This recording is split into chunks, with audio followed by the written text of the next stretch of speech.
kami di zaman Nabi menghindar berada di tiang antara tiang-tiang. Nah, dua hadis ini sekilas menunjukkan larangan. Hanya kalau sudah berbicara hukum, tentu kita tidak bisa lari dari ulama fikih.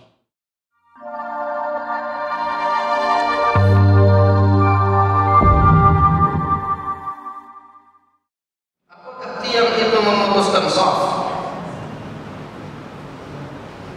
Ada hadis yang disebutkan dalam Sunan An-Nasai. Dan hadis ini memang tampaknya menunjukkan tidak boleh orang berada di shaf antara tiang-tiang. Kayak kita kan seperti terputus kan aslinya kan. Kalau kita lihat sekilas kan ada soal sini ada sini. Gimana caranya? Mau kita robohkan tiang ini kan tak mungkin. Nah, gimana cara memahami hadis tentang tiang? Memang hadisnya disebutkan dalam Sunan An-Nasai, diriwayatkan dari Muawiyah bin Qurrah. Dia dapatkan informasi ini dari ayahnya. Ia mengatakan, kunna nunha an nasuffa baina as-sawari ala ahdi Rasulullah sallallahu alaihi wasallam. Kami dilarang oleh Nabi membuat shaf di antara tiang-tiang. Dan kami disuruh pindah dari shaf tersebut. Wa nutradu anha tardah. Jadi kan ketat itu. Tapi memang hadis-hadis seperti ini harus dijelaskan, harus dilihat penjelasan ulama. Karena kalau tidak kita akan hakimi orang yang sholat di antara tiang. Karena kan langsung tuh pemahamannya kalau kita tangkap langsung kita bisa menyimpulkan bahwa tak boleh. Tapi kalau memang seperti itu hukumnya, disinilah pentingnya penjelasan ulama. Biasa orang menyimpulkan hukum mudah-mudah menyalahkan itu apa sebabnya? Karena dia baca hadis sendiri, pahami sendiri, dan akhirnya menghakimi sendiri. Ini hadis sama dengan penjelasan kita tentang hadis sahih dalam Sahih Bukhari itu kan. Jika ada orang memuji mudah, nanti pas ada orang memuji kita langsung kita ludah. Itu memahami hadis itu, hadisnya dipahami dengan baik.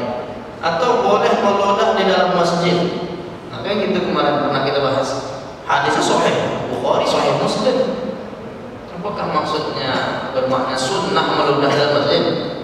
Nah, maka perlu ada penjelasan. Nah, begitu pula tentang masalah shaf ini. Ada hadis yang kedua disebutkan dalam Musnad Ahmad. Diriwayatkan dari Abdul Hamid bin Mahmud, "Shallaitu ma'a Anas yaumal Jumu'ah." Saya sholat bersama Anas bin Malik, sahabat Nabi, pada hari Jumat. Fadafa'na ila as-sawari fataqaddamna aw ta'akhkharna. Lalu kami dekat, berada posisi kami di dekat tiang, berada di antara tiang. Lalu sepertinya Anas bin Malik tidak membolehkan, maka kami maju sedikit atau kami ke belakang sedikit sebahagian supaya tidak berada di antara tiang-tiang itu. Faqala Anas, lalu Anas berkomentar, apa kata Anas bin Malik? Kunna nattaqi hadza ala ahdi Rasulillah sallallahu alaihi wasallam. Dulu kami di zaman Nabi menghindar berada di tiang antara tiang-tiang itu. Nah, dua hadis ini sekilas menunjukkan larangan. Hanya kalau sudah berbicara hukum, tentu kita tidak bisa lari dari ulama fikih. Hukum itu ulama fikih yang menjelaskannya. Makanya seringkali berseberangan antara ulama hadis dengan ulama fikih. Karena ulama hadis itu melihat ini kan larangan di zaman Nabi. Tapi kan ada perinciannya mengapa larangannya ini kuat atau larangannya sedang. Makanya nanti ada kalau kuat haram, kalau sedang makruh.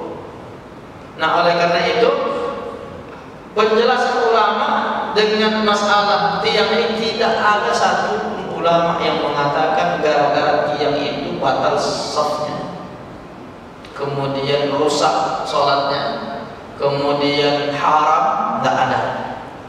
Yang ada hanya disebut berada di tiang itu makruh. Makruh itu tidak membatalkan sholat. Makruh itu tidak sampai merusak sholat. Nah, Bahkan Imam Malik membolehkan. Kalau kita cerita tentang tiang di Masjid Nabawi itu apa kuat ya? Tengok banyak-banyaknya tiang. Orang sholat di sampingnya, di sebelah-sebelah itu nggak ada masalah. Tapi kondisional, begitu ulama seperti Imam Malik mengatakan begini dalam kitab Al-Mudawanah. Waqala Malik, la ba'sa bis-sufur bainal asaqin idza dhaqal masjid. Tidak mengapa membuat shaf antara dua tiang apabila ada sebab, karena masjid itu sempit atau karena masyarakatnya sudah ramai sehingga sulit untuk membuat shaf tidak bertiang, ya boleh saja. Tapi andai itu dilakukan tidak sampai membatalkan sholat, jadi ya udah, tidak ada masalah. Cuma kalau umpamanya shaf tengah-tengah ini umpamanya nih sampai di antara tiang ini, lalu orang takut makruh dia buat sebelah kan nggak apa-apa, buat belakang. Tapi dia buat pun tidak membatalkan sholat.